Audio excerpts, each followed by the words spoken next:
bem-vindos ao nosso canal. Aqui no Manual da Grávida Moderna, a gente vai conversar sobre tudo que envolve o parto, a gestação e o pós-parto, sempre alinhado com a humanização, as evidências científicas e as boas práticas obstétricas. Hoje a gente vai falar sobre episiotomia e alguns mitos envolvendo a episiotomia, mas antes disso, já ativa o sininho para você receber em primeira mão todos os nossos conteúdos que a gente faz com muito carinho para vocês. Então, a primeira coisa que a gente vai conversar é sobre o que é episiotomia, afinal. Então, a episiotomia é um corte feito na região do períneo, né, que é aquela região entre o ânus e a vagina, com o objetivo de ampliar aquele espaço do canal de parto. Então, tem uma fotinho aqui para vocês verem. Então, é um corte que pode ser feito tanto em direção ao ânus quanto para a lateral. Esse para lateral é o que mais se costuma fazer. E antes da gente conversar sobre os mitos, vamos entender um pouquinho de onde surgiu a episiotomia, né? Por que alguém começou a fazer episiotomia? Então, isso aconteceu lá em 1800, então faz bastante tempo, numa época que a gente não se falava sobre estudo científico, evidência científica, então cada médico acabava tomando as condutas de acordo com a sua experiência pessoal, né, em cada situação.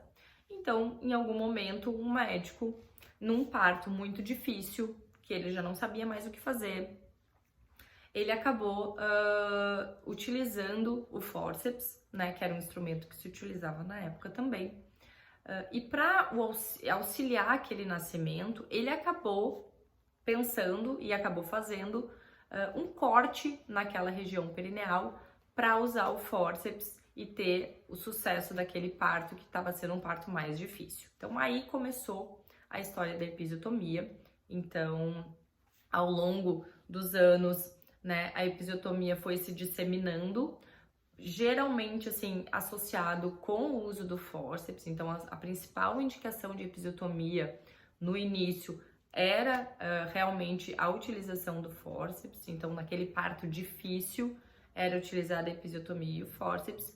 Só que ao longo do tempo, foi uma prática que foi se tornando muito comum e até em algum momento sugeriu-se que se utilizasse em todas as mulheres, episiotomia e fórceps, em todos os partos.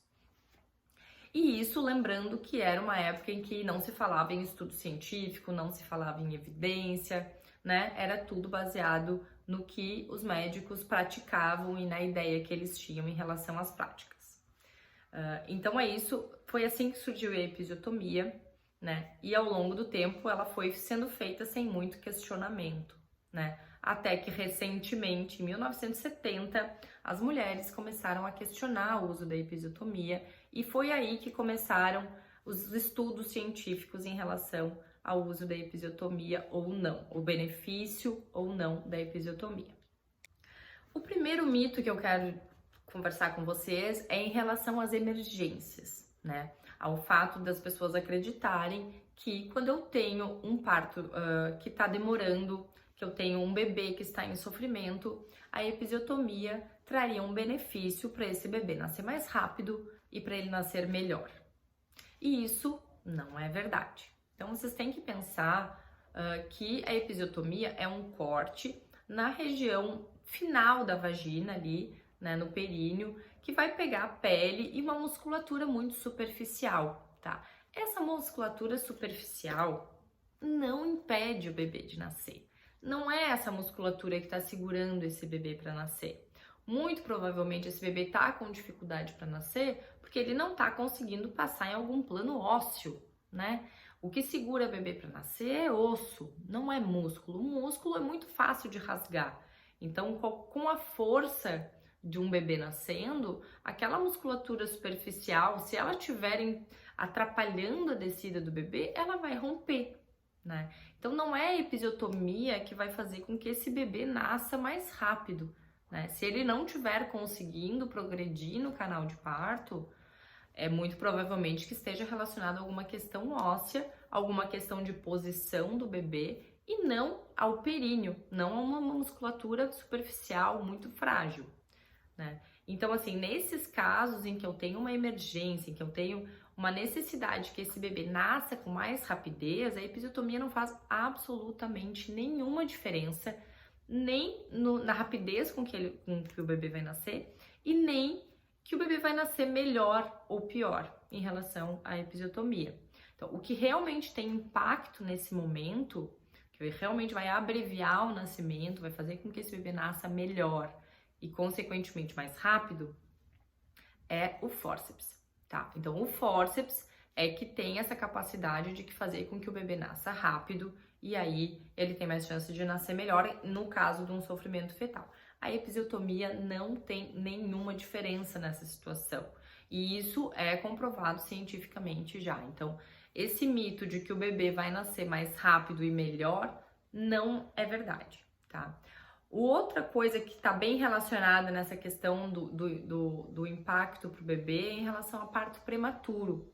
Durante muito tempo se acreditou que um bebê prematuro, como ele é mais frágil, a episiotomia traria um benefício, né, para evitar hemorragias intracranianas, hemorragias cerebrais no bebê, porque aí o bebê teria mais espaço para nascer e teria menos compressão da cabeça e isso evitaria hemorragia no bebê. Então a episiotomia se usou durante muito tempo nesses casos, mas que também não é verdade, porque vocês têm que pensar assim, como eu falei, a episiotomia vai ser os últimos 2 centímetros lá da vagina.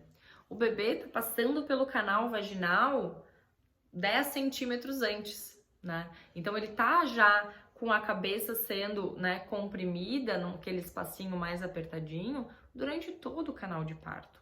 Não vai ser os últimos 2 centímetros da vagina que vai ampliar e aí eu vou prevenir alguma coisa, né? Então, não existe relação entre parto vaginal e aumento do risco de hemorragia, tá? Muito menos necessidade de fazer episiotomia nesses casos. Então, em relação à saúde do bebê, se ele vai nascer bem, se ele vai nascer rápido ou não, a episiotomia não faz nenhuma diferença. Isso é um grande mito. Antes da gente falar sobre o próximo mito, se você tá gostando desse vídeo, esse conteúdo tá te ajudando, curte aqui, comenta e já encaminha para suas amigas que também vão aproveitar esse conteúdo. O outro mito que eu gostaria de falar, que eu acho que é o que você tá mais preocupada, é em relação à laceração. Então, por que a gente pode fazer a episiotomia para evitar uma laceração? Não é melhor? Aí é que você se engana.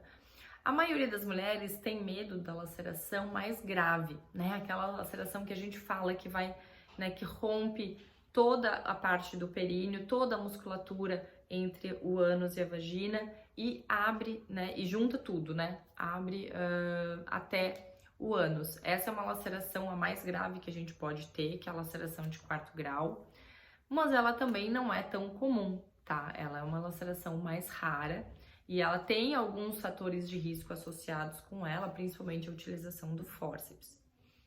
Só que a episiotomia, ela não previne esse tipo de laceração. A chance de você ter uma laceração grave com episiotomia e sem episiotomia é exatamente a mesma. Então, fazer um corte não vai evitar que você tenha uma laceração grave. E por outro lado, fazer o corte já vai estar lhe dando uma laceração de 2º grau. Eu já tenho uma lesão de 2º grau, que é a que pega já músculo, só fazendo episiotomia. Então, quando eu faço episiotomia, eu deixo de dar a chance daquela mulher, né, de você não ter uma laceração ou de ter uma laceração pequena, né? Então, com a episiotomia, eu já estou proporcionando uma laceração maior, às vezes, na maioria das vezes, sem nenhuma necessidade. E o fato de eu estar cortando aumenta muito o sangramento, enfim, as complicações. Então, se você tem medo de laceração, existem outras coisas que você pode fazer. A episiotomia, além de já ser uma laceração, né, que você tem medo, ela não vai evitar que você tenha uma laceração mais grave. Isso é um grande mito. Então, assim, dentro de todas as questões envolvendo a episiotomia, recentemente, não tão recentemente, em 2006, o American College se posicionou, né, que realmente não existe evidência ainda que justifique a realização da episiotomia em qualquer caso, né? Não existe ainda nenhuma indicação formal dizendo em determinado caso eu preciso fazer episiotomia, isso ainda não tem definição. Então, se eu não tenho indicação, eu não tenho justificativa para fazer o procedimento. Se eu não tenho um benefício, eu não tenho justificativa para fazer o procedimento. Então, por enquanto, o que as evidências nos falam é que a episiotomia não tem benefício. Então, hoje era isso que eu tinha para falar com você sobre os mitos em relação à episiotomia. Então, deixa aqui o seu comentário, a sua dúvida, a sua dica do que você gostaria de ver por aqui. E vem ser uma grávida moderna. Até o próximo vídeo.